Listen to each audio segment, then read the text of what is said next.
So Ankamarao గారు, ఎవరు చెబితే అర్థమైద్ది అనేది ఒకటైతే, రెండోది అమరావతికి చట్టబద్ధత వచ్చి గెజిట్ నోటిఫికేషన్ వచ్చిన తర్వాత అందరూ సంబరాలు చేసుకుంటున్న టైంలో కనీసం శుభాకాంక్షలు తెలియజేయకుండా మళ్ళీ మాదిగన్ అనే మాట మాట్లాడుతూ, ఇందాక సత్యమూర్తి గారు చెప్తున్నట్టు అందరికీ ఒక్కొక్క ప్రోగ్రాం ఇచ్చేసి మీరు దాని మీద దాడులు చేయండి, దీని మీద దాడి చేయండి అంటారు. కానీ ఇప్పటిదాకా ఎప్పుడు ఆయన ప్రత్యక్షంగా పాల్గొనలే. దాని గురించే చాలామంది వెళ్ళిపోయినటువంటి వైసీపీ నేతలు చాలామంది చెప్పారు, నువ్వు మాకు ఆదేశిస్తావు కానీ నువ్వు సీన్లోకి వస్తే నీకు అర్థమైంది ఇక్కడ జరిగేటువంటివి.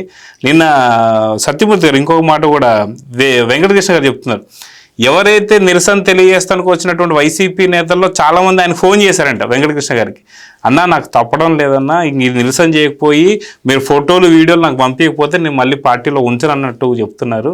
అంటే ఇంత దౌర్భాగ్యమైన స్థితికి వచ్చారు అంటే ఎలా చూడాలి సార్ వైసీపీని ఎలా చూడాలి అంటే ప్రజల దృష్టిలో చూడాలి. 2024 మే 11న వాళ్ళ అభిప్రాయాలు చెప్పారు. జూన్ 4న అది ప్రపంచానికి తెలిసింది. ఏమని తెలిసింది? 151 స్థానాలు ఇచ్చిన ఇదే ప్రజలు 11 స్థానాలకు పరిమితం చేశారు. అంటే ప్రజల దృష్టిలో జగన్మోహన్ రెడ్డికి ఉన్నటువంటిది ఈరోజు అది అర్థమైందండి. రేపు కూడా వాళ్ళే చెప్తారు, 2029 నాడు కూడా వాళ్ళే స్పష్టమైన తీర్పిస్తారు. నాకు తెలిసినంత వరకు ఇదే విధంగా కొనసాగుతూ ఉంటే జగన్మోహన్ రెడ్డి అండ్ వాళ్ళ గ్యాంగ్ మొత్తం కూడా ఇదే విధంగా కొనసాగుతూ ఉంటే, అతను ఇట్లాంటి కార్యక్రమాలు నిర్వహిస్తూ ఉంటే 2029లో జరిగే ఎన్నికల్లో ఇప్పుడు సీట్లు కూడా పెరుగుతున్నాయి, 88 సీట్ల దాకా పెరుగుతున్నాయి. దీంట్లో అంటే 263 సీట్ల దాకా అవుతున్నాయి అన్నమాట. ఈ సీట్లు పెరిగిన దాంట్లో కూడా 263లో నాకు తెలిసి ఒక 200 మందికి అభ్యర్థులే ఉండరేమో నా అభిప్రాయం. ఇప్పుడు దాకా కొంచెం బరాయించారు, మళ్ళీ అధికారంలో 30 సంవత్సరాలు అధికారంలో ఉంటామని చెప్పని వాళ్ళ శ్రేణిని నమ్మించాడు. అధికారులు కూడా అలానే ప్రవర్తించారు కాబట్టి ఏదో ఒక హోప్ తోటి మన ఎన్నికల్లో పాల్గొన్నారు. ఇప్పుడు ఎందుకు పాల్గొంటున్నారు అనే అనుమానం రావచ్చు మీకు. ఎందుకు పాల్గొంటున్నారు అంటే, జగన్మోహన్ రెడ్డి దోపిడీలో ఎక్కువ శాతం మంది ఈ శాసనసభ్యులు కావచ్చు, మంత్రులు కావచ్చు, వాళ్ళని ఇరికిచ్చి పెట్టాడు. అర్థమైందా? ఇరికిచ్చి అవన్నీ రికార్డులు దగ్గర పెట్టుకున్నాడు. నాకేదన్నా జరిగితే అందరికీ అదే జరిగింది. కాబట్టి మీరు బాగుండాలంటే నన్ను కాపాడుకోవాలి. అంటే అధికారులతో పాటు ఐఏఎస్ని, ఐపీఎస్ని, సైంటిస్ట్ని కూడా ఇరికిచ్చేశారు అన్ని కేసులు. ఇరికిచ్చేట్లు అనుమానం ఏముంది? అతని పనే అది కదమ్మా, 5 ఏళ్ళు చేసిన పనే అది, తండ్రి దగ్గర నుంచి. మొట్టమొదటి నుంచి కూడా అదే కదా. ఇప్పుడు జగన్మోహన్ రెడ్డి ఈ అమరావతికి సంబంధించి చట్టబద్ధత ఏర్పడిన తర్వాత నిన్న ద్రౌపది ముర్ము గారు అధికారికంగా సంతకం పెట్టిన తర్వాత మామూలుగా మనందరం ఏం చేయాలి? ఆంధ్రులుగా ఉండేవాళ్ళు దాని మీద కూర్చోవాలి. అంటే వీళ్ళు కనుక సంబరాలు చేసుకుంటూ ఉంటే, అమరావతిని జగన్మోహన్ రెడ్డి నాశనం చేశాడు, చంద్రబాబు నాయుడు గారు నిలబెట్టారన్న ఉద్దేశం అందరిలో వ్యక్తమవుతుంది. కాబట్టి ఈ చర్చ ప్రజల్లో జరగకుండా ఉండాలి అంటే ఏదో ఒక అంశాన్ని బయటికి తీసుకురావాలి. ఏ అంశం కనపడిందా అంటే, మా విగన్ ఒక మాట మాట్లాడేశాడు, మా విగన్ అని చెప్పని. మీరు అన్నారు చూడండి, ట్రోల్ అవుతున్నాడు 72 గంటలు అని చెప్పని. అతనికి కావాల్సింది కూడా అది. ఈ అంశం పక్క పోయింది కదా, ఈ అంశం అయితే పక్క పోయింది కదా. ఈ 4-5 రోజుల నుంచి దాని గురించి చర్చించుకుంటా ఉన్నారు కదా. ఇప్పుడు ఆంధ్రజ్యోతి మీద వార్తల గురించి చర్చించుకుంటా ఉన్నారు కదా. మరి ఇంకా అతనికి కావాల్సింది కూడా అదే కదా. ఈ అంశాలు పక్క పోవడమే అతనికి కావాలి. ఇప్పుడు సమస్యలు ఏదన్నా ఉన్నాయనుకోండి, సమస్యల మీద పోరాడి ప్రజల కోసం ఓ పార్టీ పోరాడుతుంది, మా కోసం ఈ పార్టీ ఉంది, ఆ పార్టీ నాయకులు ఉన్నారు, అధినేత ఉన్నాడు, కాబట్టి మనం ఆ పార్టీ వెంట నడిస్తే మన భవిష్యత్తు ఉంటుంది అనుకోవడానికి అతను ఆ విధంగా ఎక్కడన్నా చేస్తున్నాడా? ఇప్పటివరకు ఏదైనా సమస్యల గురించి, సమస్యలు లేవని నేను చెప్పను, ఏదో సమస్య ఉంటుంది. ఎంత గొప్పగా చేసినా, పరిపాలన చేసినా, ఏ ముఖ్యమంత్రి గారు చేసినా కూడా ఎంతో కొంత ఎక్కడో సాట లోపాలు జరుగుతూనే ఉంటాయి. అవి ప్రభుత్వం దృష్టికి తీసుకొచ్చేది ఎప్పుడు? వాళ్ళకి దాన్ని ప్రజలకు తెలియజేసేది విశాలమైనది ఏంటి? శాసనసభ. అందుట్లో రికార్డ్ అయి ఉంటుంది, విషయాలు అందరికీ తెలుస్తూ ఉంటాయి. దాంట్లో మాట్లాడుకుంటే సమస్యల గురించి మాట్లాడాడు, ఈ సమస్యలు ప్రభుత్వం నిర్లక్ష్యం చేస్తే నిర్లక్ష్యం చేసింది అంటారు. లేదంటే ఇదిగో ఇతను మాట్లాడినందువల్లే ఆ సమస్య పరిష్కారం అయింది అని చెప్పని ఆ సమస్య ఉన్న వాళ్ళందరూ కూడా ఎంతో కొంతమంది అతని మీద అభిమానంగా ఉండటానికి కానీ భవిష్యత్తులో నడవడానికి కానీ ఆస్కారం ఉంటుంది. వాటి గురించి ఎక్కడా ప్రస్తావించట్లేదు కదా, దాని గురించి ఏది మాట్లాడట్లేదు కదా. ఇప్పుడు మావిగన్న అంటాడు అమరావతి గురించి 2 లక్షల కోట్ల రూపాయలు ఖర్చు అంటాడు. ఇప్పుడు కేంద్రం 15,000 కోట్ల రూపాయలు గ్రాంట్ ఇచ్చింది. రాజధాని నిర్మాణానికి సింహభాగం పూర్తి చేయాల్సిన బాధ్యత కేంద్రానిది. ఈరోజు చంద్రబాబు నాయుడు గారు బాబు మాకు ఇట్లా జరిగింది కాబట్టి మీరే ముందుండి చేయండి అంటే వాళ్ళ ద్వారా వచ్చే నిధుల నుంచి తీసుకొని 54,000 కోట్ల రూపాయలు ఈరోజు 91 పనులు అక్కడ 30,000 మంది కార్మికులు పనిచేస్తూ ముందుకెళ్తున్న క్రమంలో అందుట్లో ఒక్క రూపాయి కూడా రాజధానికి కాకుండా వేరే దానికి వినియోగించడానికి లేదనే నిబంధన ఉంది. ముందు ఇది గుర్తించాలి. జగన్మోహన్ రెడ్డి అనుకోకు తెలియాలి. ముందు ఇది ఒక్క రూపాయి కూడా పక్కదారి మళ్లించడానికి వీల్లేదు. రాజధాని ప్రాంతంలో ఉన్న ఆస్తుల్ని రేపు పొద్దున ఏదైనా అమ్మినా కూడా రాజధాని కార్యక్రమాలకు మాత్రమే సిఆర్డిఏ పరిధిలో మాత్రమే దాన్ని వినియోగించాలి. ఈ నిబంధన చంద్రబాబు నాయుడు గారు ఈరోజు పెట్టలా.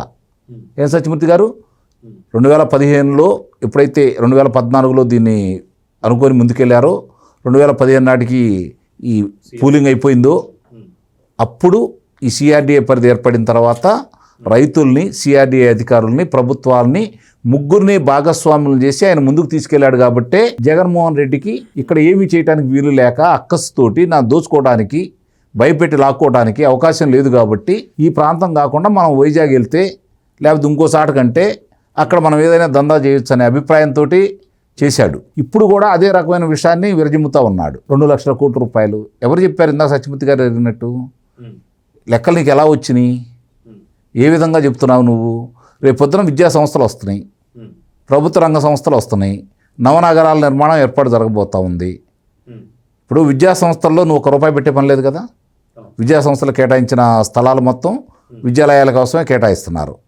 రేపు పొద్దున హోటళ్ళకు సంబంధించింది వాడికి కేటాయిస్తున్నారు. అందుట్లో రూపాయి ప్రభుత్వం పెట్టే పని లేదు కదా. ఇవన్నీ కాదు సత్యమూర్తి గారు, దీనికి సంబంధించి బడ్జెట్లో ఏమైనా డబ్బులు కేటాయించారా? జగన్మోహన్ రెడ్డికి ఈ లెక్కలో చెప్పినటువంటి ప్రబుద్ధుడు ఎవరు? ఆయనకి ఇట్లా జరుగుతుంది, ఇంత ఖర్చు పెడుతున్నారని చెప్పిన ప్రబుద్ధుడు ఎవరు? లేకపోతే ఏమన్నా చాణక్యుడు కల్లోకి వచ్చి చెప్పాడా? అర్థశాస్త్రాన్ని ఏమైనా బోధించాడా? ఆయన కల్లోకి వాళ్ళ నాన్న వాళ్ళ తాతే వస్తారు, వేరే వాళ్ళు అనమాట. వివేకానంద రెడ్డి గారు కూడా వస్తారు సార్ అప్పుడప్పుడు. ఇప్పుడు ఇక్కడ ప్రజలకి జగన్మోహన్ రెడ్డికి అర్థం కావాల్సింది ఏంటంటే జగన్మోహన్ రెడ్డి ఎన్ని విషప్రాతలు రాయించినా విష ప్రచారాలు చేయించినా అన్నాడు కదా. ఈరోజు పాదయాత్రలో వైసీపీ శ్రేణులు రోజుకొక సినిమా చూపిస్తాయంట చంద్రబాబు నాయుడికి. అంటే దాని అర్థం ఏంటి? ఇప్పటి నుంచి ప్రణాళిక రచించుకుంటున్నాడు. విధ్వంసం ఎలా చేయాలి పాదయాత్రలో. అతను పాదయాత్ర చేస్తే వీళ్ళకేం వస్తుంది? వీళ్ళకెందుకు భయం పుట్టుతుంది? వీళ్ళకెందుకు సినిమా కనపడిద్ది? అంటే విధ్వంసం చేయటానికి అతను ముందస్తుగా ప్రభుత్వానికి హెచ్చరికలు జారీ చేస్తున్నాడు, నేనేం చేయబోతున్నాను అని చెప్పని. రెండపల్లెటూరులో వెళ్తూ వెళ్తూ ముగ్గురిని పూర్తిగా బలి తీసుకున్నాడు సార్. అంటే సొంత కార్యకర్తలనే బలి తీసుకుంటూ వెళ్తున్నాడు. అదే కాక అల్లర్లు కూడా రెచ్చగొడుతున్నాడు. ఖచ్చితంగా సినిమా కనిపించేది వైసీపీ కార్యకర్తలకే, అది వాళ్ళకి అర్థం కావట్లేదు. అతను అట్లా అనుకోవట్లా. మళ్ళీ నేను అధికారంలోకి వస్తాను, ఇలాంటి కార్యక్రమాలు చేస్తే ప్రజలందరూ మా అమ్మటే ఉంటారు అని చెప్పని అది భావిస్తున్నాడు. ఇక్కడ వాళ్ళ కార్యకర్తలు ముఖ్యంగా 2 విషయాలు అయితే వాళ్ళే కోరుకుంటున్నారు. 2 విషయాలు వాళ్ళు. ఎప్పుడు చంద్రబాబు నాయుడు 95వ సంవత్సరం ముఖ్యమంత్రి అవుతాడు, ఎప్పుడు జగన్మోహన్ రెడ్డిని లోనేస్తాడు, మా దౌర్భాగ్యం ఎప్పుడు వదిలిద్ది. జగన్మోహన్ రెడ్డి అధికారికంగా ముఖ్యమంత్రి అభ్యర్థిగా పార్టీ అధ్యక్షుడిగా ఉన్న రోజులు మేము అధికారంలోకి వచ్చే ప్రశ్నే లేదు. ఇది వారసత్వంగా కాంగ్రెస్ పార్టీతోటి ప్రయాణమైన కుటుంబాల నుంచి వచ్చి జగన్మోహన్ రెడ్డి వెంట నడిచే శ్రేణులందరూ కోరుకుంటున్నటువంటి మాట. రాజశేఖర రెడ్డి అభిమానులుగా మారి ఫీజు రీఎంబర్స్మెంట్ ఇంకోటో ఆరోగ్యశ్రీనో ఆయన అభిమానులుగా మారి అప్పుడప్పుడు మామూలుగా వచ్చి చదువుకొని ఓటకు వచ్చిన వాళ్ళలో సాంప్రదాయబద్ధంగా కాకుండా అలా వచ్చిన వాళ్ళు వాళ్ళ కళ్ళి మారిన వాళ్ళలో ఈరోజు ఆలోచనలు మొదలై రోజుకో విధంగా మాట్లాడుతున్న విషయాలన్నీ చూసుకొని మావిగన్నంటే మతి లేని వాళ్ళు, మానవత్వం లేని వాళ్ళు ఆలోచించే విషయం గుర్తుపెట్టుకోండి. ఈరోజు రాజధానికి చట్టబద్ధత ఏర్పడింది. 151 స్థానాలు వచ్చినా నువ్వు చట్టబద్ధత లేనప్పుడే ఏమీ చేయలేకపోయావు, పాడుబెట్టం తప్ప. ఈరోజు చట్టబద్ధత ఏర్పడింది, నిర్మాణాలు పూర్తవుతాయి. 2028 నాటికి శాసనసభ్యులు ఇయ్యి, అధికారులు ఇయ్యి, జడ్జీలు ఇయ్యి, మంత్రులు ఇయ్యి, అన్ని నివాసాలు పూర్తయిపోతున్నాయి, అక్కడ కార్యక్రమాలు జరుగుతున్నాయి. నువ్వు ఏ విధంగా మార్చగలుగుతావు? కాకపోతే వెళ్ళి ఇడుగులపైలో కూర్చుంటావు. నీకు అధికారం వస్తే కలలో, ఇలలో కాదు, కలలో అధికారంలోకి వస్తే అప్పుడు నువ్వు రిషికొండలోనో లేదంటే ఇడుగులపైలోనో కూర్చుంటావు. ఋషికొండలో ఎవడు కూర్చోబెడతాడు? కలలో కలలో ఎక్కడికైనా వెళ్ళొచ్చుగా. భలేవాళ్ళు మీరు కలలో కూడా స్వేచ్ఛను లాగేస్తారా? కళ్ళలో కూర్చోవచ్చు. ఆ, ఆ గోల్డెన్ కమోడ్ మీద కూర్చుంటూ ఆ. సముద్రంలోకి చూడొచ్చు కళ్ళలో. కలలో అది సాధ్యమవుతుందే తప్ప ఈ ఆంధ్ర రాష్ట్ర ప్రజలు జగన్మోహన్ రెడ్డికి ఓటేసే పరిస్థితి లేదు. ఇప్పటికిప్పుడు ఎన్నికలు జరిగితే రేపు జరగబోతున్నాయి కదా పంచాయతీ ఎన్నికల్లో. పారదర్శక పంచాయతీలు అంటే సింబల్తో పని లేకుండా గ్రామ స్థాయిలో ఎవరు పట్టుంటే వాళ్ళు నిలుపుకుంటూ ఉంటారు. మామూలుగా అక్కడ పార్టీలతో సంబంధం లేదు. అంటే అందరు పార్టీలో విడిపోయినా కూడా అక్కడికి వచ్చేసరికి అన్నదమ్ములు పోటీ చేస్తూ ఉంటారు, భార్యాభర్త పోటీ చేస్తూ ఉంటుంది, రకరకాల వాళ్ళు పోటీ చేస్తూ ఉంటారు. దాన్ని ఎప్పుడు ప్రామాణికంగా తీసుకోవాల్సిన అవసరం ఏం లేదు. ఇప్పుడు ఈ జరుగుతున్న ఈ కార్యక్రమంలో ఈరోజు జరిగిన కార్యక్రమంలో అతను ఒక 2 గంటల చిల్లర సేపు మాట్లాడాడు. ఇది ఎప్పుడు జరిగేది, ఇలా కొత్తగా జరిగేది అయితే ఏమి కాదు. దాంట్లో చాలా విషయాల గురించి మాట్లాడాడు. అందులో అమరావతి గురించి ఎక్కువ మాట్లాడాడు. అమరావతిలో దోపిడీకి గనట, చంద్రబాబు నాయుడు గారి దోపిడీకి గనట, అందుకని ఇక్కడ మొదలు పెడుతున్నాడంట ఈ నిర్మాణాలు ఇవన్నీ కూడా. నీకు సంబంధించినంత వరకు, నీ శ్రేణులకు సంబంధించినంత వరకు 5 సంవత్సరాల్లో ఇక్కడ ఇన్సైడ్ ట్రేడింగ్ జరిగిందని చెప్పింది నువ్వేగా. ఏమండి, ఇన్సైడ్ ట్రేడింగ్ జరిగిందని చెప్పింది నువ్వే కదా. వీళ్ళందరూ ఇన్ని వేల ఎకరాలు కొనారని చెప్పింది నువ్వే కదా. ఒక్క సెంటు, ఒక్క నాయకుడు కొన్నట్టుగా కానీ ఇన్సైడ్ ట్రేడింగ్ జరిగినట్టుగా కానీ నిరూపించగలిగావా? అంటే అధికారం కోసం అబద్ధాలు ఆడావని చెప్పి ప్రజలకు అర్థమైంది. ఈరోజు అదే కొనసాగిస్తున్నామని చెప్పి ప్రజలు అనుకుంటున్నారు. వాళ్ళు లోకేష్ బాబు ఇచ్చిన ఒక పిలుపుతోటి బజార్కు వచ్చేసి అన్ని గ్రామాలలో, అన్ని పట్టణాలలో దీపాలు వెలిగించేసి హర్షాతిరేకాలు వ్యక్తం చేశారు. వాళ్ళు ప్రజలు నిర్ణయించుకోవాలి ఏదైనా సరే. ప్రజాస్వామ్య దేశాలలో ఓటు హక్కు ద్వారా తన అభిప్రాయాలు చెప్పే ఏకైక సాధనం ప్రజలకి ఎన్నికలు. వాళ్ళు ఎన్నుకుంటారు మంచాళ్ళ చెడారుల, ఇతని వల్ల మనకు ఉపయోగం ఉందా లేదా అని చెప్పని. తెలియనప్పుడు కొన్ని పొరపాట్లు పడతా ఉంటారు. జగన్మోహన్ రెడ్డి 2019లో గెలిపించినట్టుగా.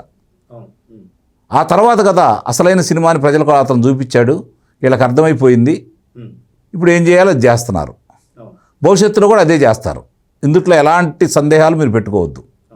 జగన్మోహన్ రెడ్డి అనే వ్యక్తి అమరావతికి కానీ చంద్రబాబు నాయుడు గారు అనుకుంటూ ఇప్పుడు ముందుకు తీసుకెళ్తున్నటువంటి ఈ కార్యక్రమాలకు కానీ ఎక్కడా ఎప్పుడు ఏ రోజు కూడా ఏమీ చెయ్యలేడు. ప్రజలు అతని వెంట రావడానికి సిద్ధంగా లేరు. ఇది గమనించుకుంటే చాలు. Please subscribe to Leo news for more videos.